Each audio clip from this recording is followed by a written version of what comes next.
So thank you all. It's a pleasure to be here, even though it's wildly early.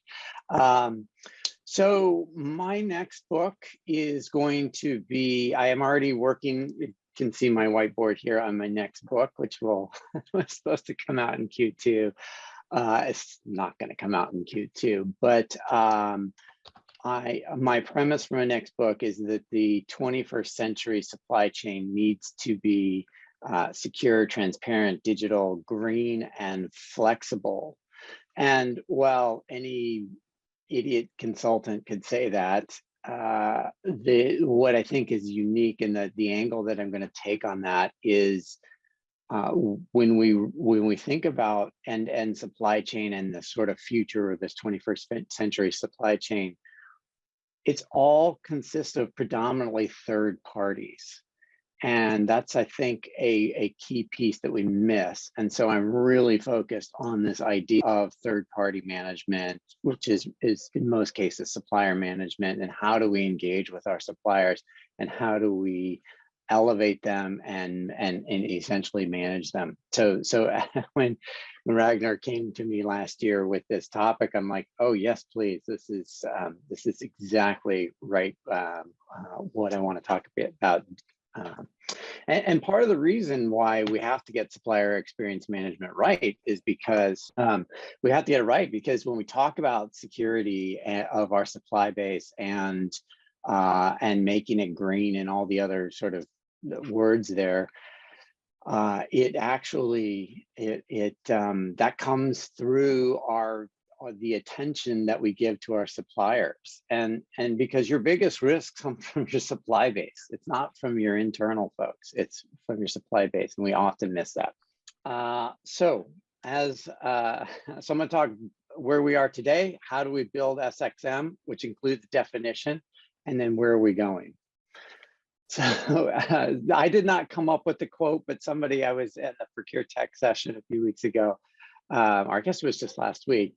Supposedly 2022 is year of the supplier. And I don't know who submitted that, but I was just asked to speak about that. And I think to some degree that is, I agree with it. I like that. I think we're finally getting there, that and I hear this all the time. Every company wants to be the customer of choice.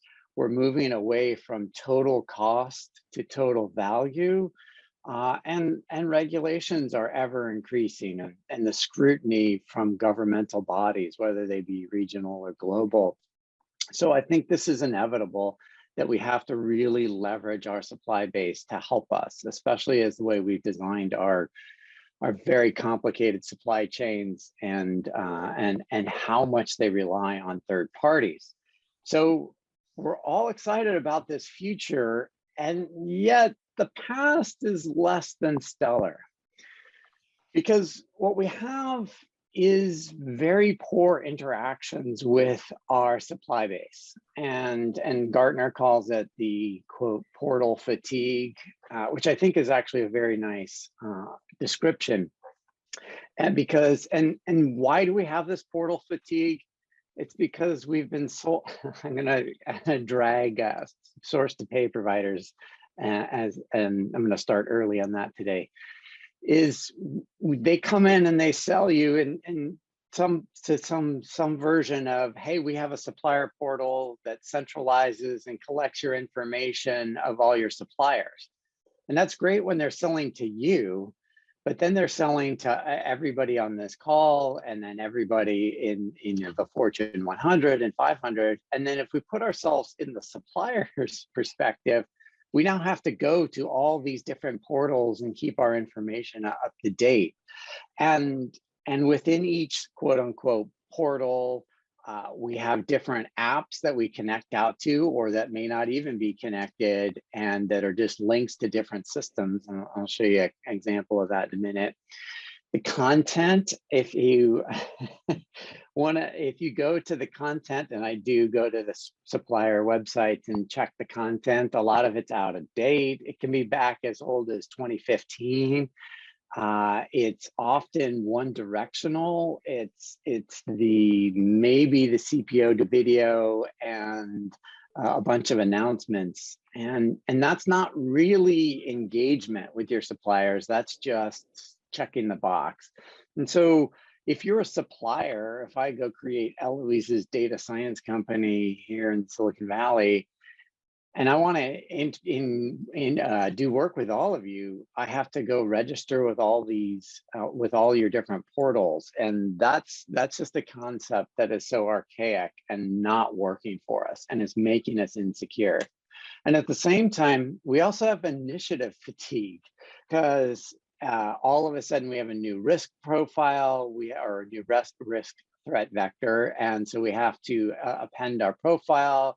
We get the 100-question surveys, and I love when we as Kearney are invited to onboard and to do these risk assessments, and because I'm always sort of having this metacognitive moment of, oh, I'm absolutely going to use this in a future presentation and show this as a bad example of IT risk management, and that's going to be one of the examples in my book, because self-attestation on risk, and you'll see this in the next bullet there, is I may not even understand what I'm responding to. So how can we really, this is quite literally a check the box activity, and so with risk management and ESG, oftentimes we're just bombarding suppliers with all of these requests for information and essentially surveys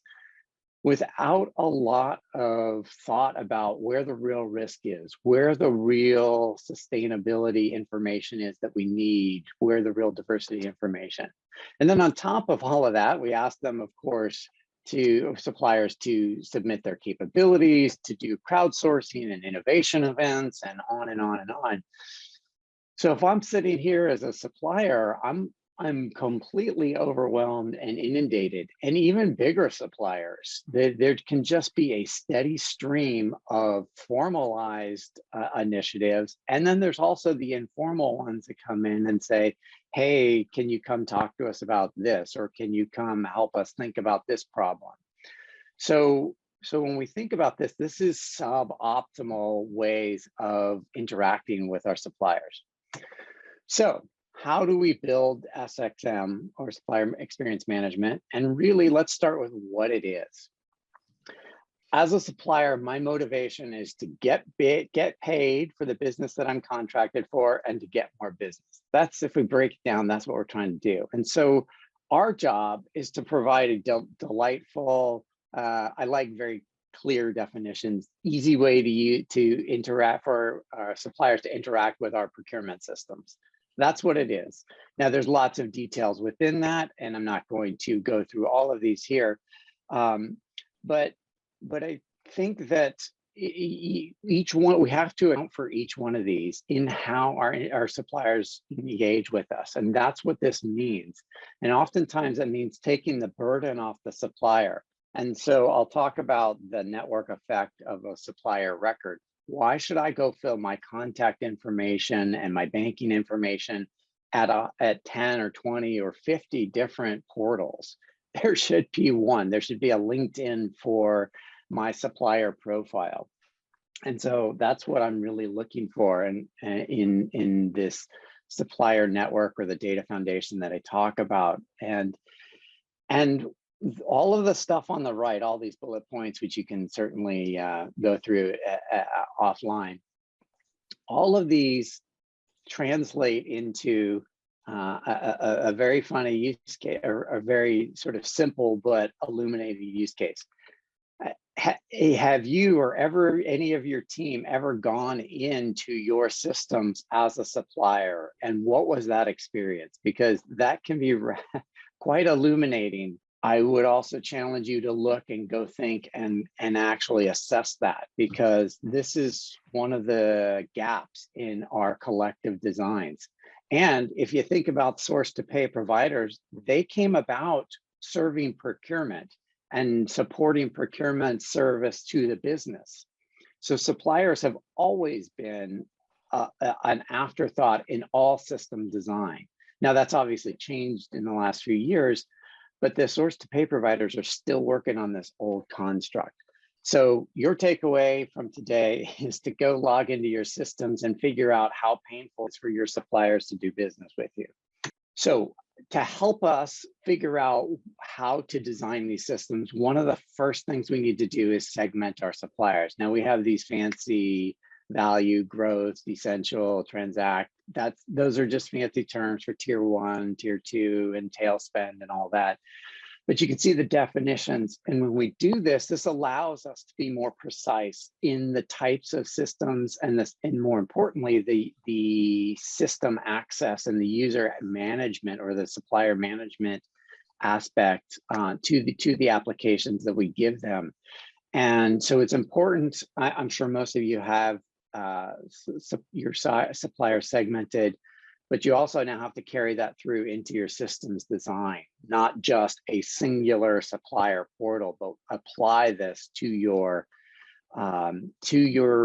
system, to your supplier engagement systems, because that will also affect how we communicate with them. And communication activities like communication and relationship building are directly tied to the systems that you have. Just a sidebar on this, because I think it's important. Again, this is just a little, again, sidebar on segmentation, but I threw this slide in here because 1% of your suppliers should be your value growth, and because they represent your biggest risk and your biggest strategic potential. And so, and 19% are your sort of essential suppliers. And so you can see the bubbles that those are the activities that you're going to be doing with them, improve them, sustain them, and cultivate. And then your sort of, ones that are sort of transactional, much more transactional, you're not going to do a lot with them. And the reason I put this slide in here is to remind us that this is as we think about systems design and the types of systems and the type of capabilities, we need to put it in the context of what we're doing with the suppliers. So if you're for your value and growth suppliers, you want to develop relationships and you want to do the more sophisticated SRM that looks a lot more like CRM on the commercial side, whereas for your tail suppliers or ones that are sort of just transactional in nature, you don't really care about that. And so these bubbles, whatever your bubbles are, and the actions you take with them, need to be incorporated into your design. So, and so that's kind of our supplier archetypes. And then we need to build journey maps, and what does it look like, and mapping this out from what are our systems and where are we hitting our systems and what are we doing with the systems. And so, and what does that look like? And this can be, I have not seen a lot of journey maps for suppliers, and this is a very important piece.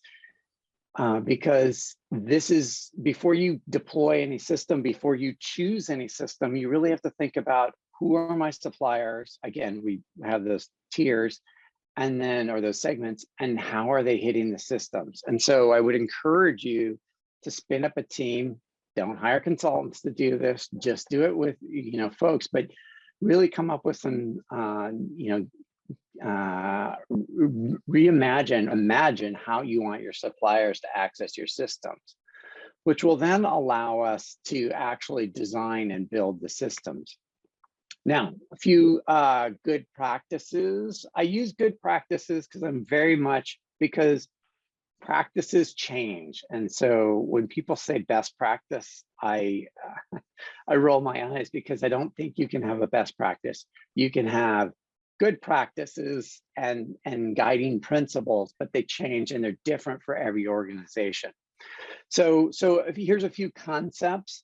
And again, the goal here, as you can see, is to avoid confusing the supplier. You want to make it easy for them. So if they come to your corporate website, is it easy to find where suppliers go and where that portal is, especially for suppliers that have never worked with you before. So easy to use, clear to find the information. And what I like about this one, if you can look closely, is you see our payment process. Again, as a supplier, I care about getting paid. So I think they've done a nice job on this one. Central access. And by the way, I just went to random supplier portals. This was actually for a project, but and we went through, and the team went through and took screenshots from different portals, because remember, your supplier portals are public and anybody can come to them, which is both a security issue and a visibility issue or a branding issue. What about the P&G supplier is good in that they have this clarity of the different places you can go. But I'm going to come back to this one. I'm going to ask you to hold this one in your at the end. I'm going to as I get to the end. I want you to think about this one, because what I don't like about this one is that you have 14 different apps that a supplier needs to go to. And so I might be punching out into 14 different systems, which I actually think is the old paradigm. But at least for many folks, just at least having clarity on what the different systems are. Keeping it up to date. 2020 is not so bad. Keeping your content up to date. I found, like I said, 2015 content, and it's just embarrassing when when I bring it back to a client and show them the groans and the expressions, the pained expressions are palpable. So really go through and make sure you don't have something from 2020 or 2015 or even earlier. And then you also want to make them visually appealing. And L'Oreal has some really interesting, especially mobile, and you'll notice mobile-friendly site out there.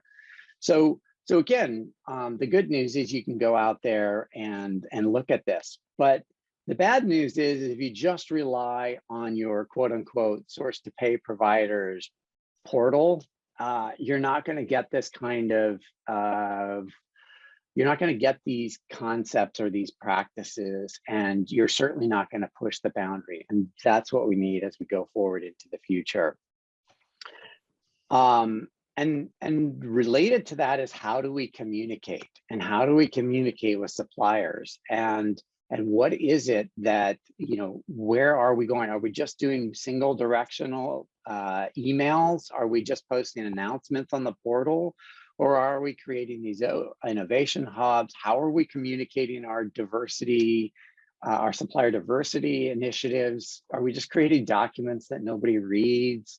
Do we have dedicated channels for them? Are we doing two-way communication? And that's, again, if you go back to our source-to-pay portals, historically, we're not doing two-way communication. And in this social media digital revolution, we should be doing all kinds of two-way communication with our suppliers.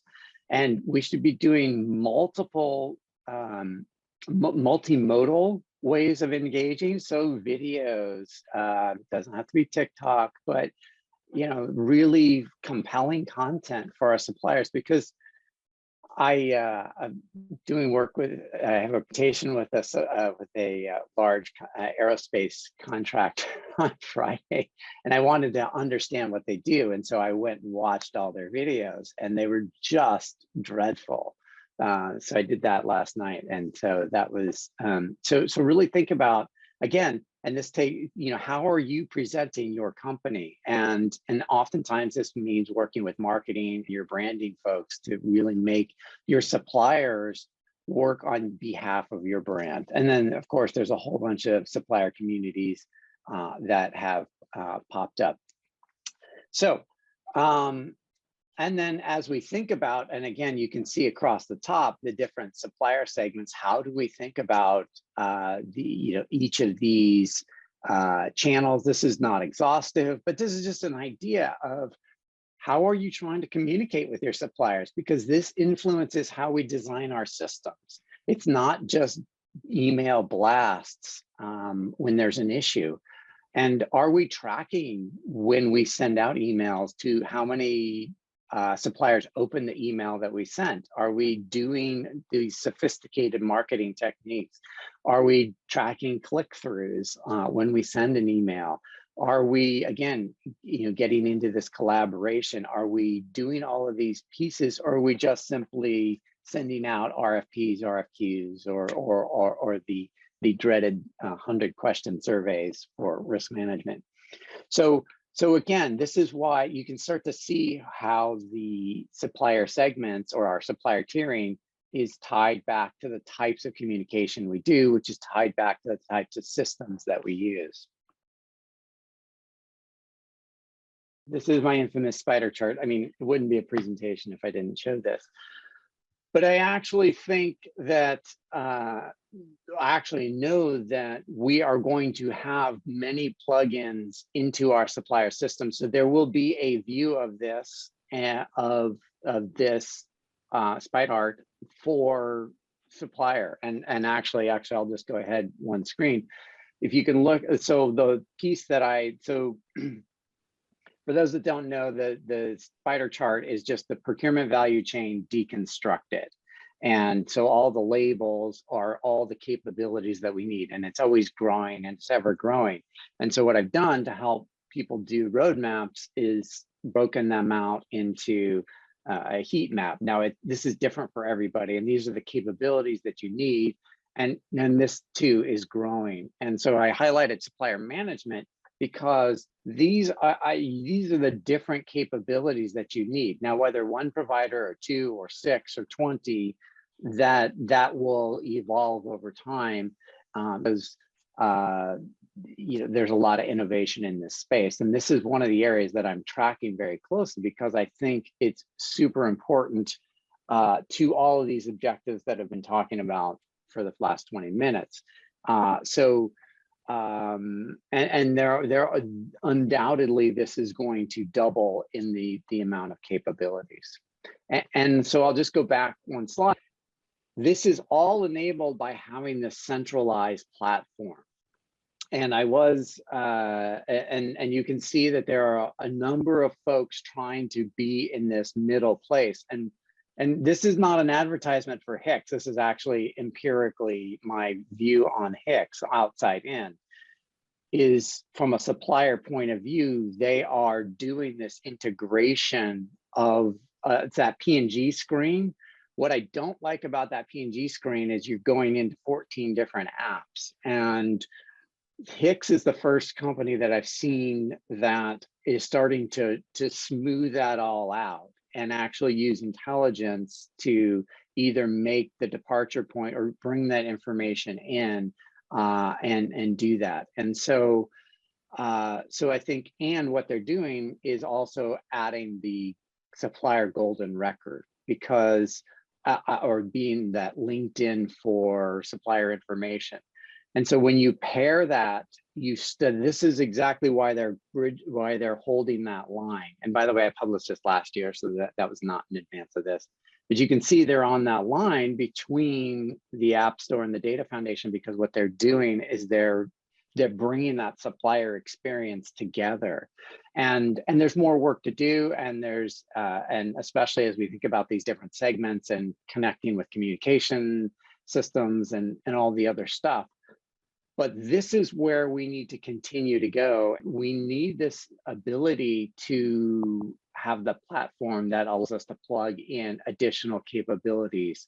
So again, CRM for suppliers, however you want to, social interaction, updating our content, putting our branding on it, for direct suppliers, having the collaboration systems, the PO collaboration systems.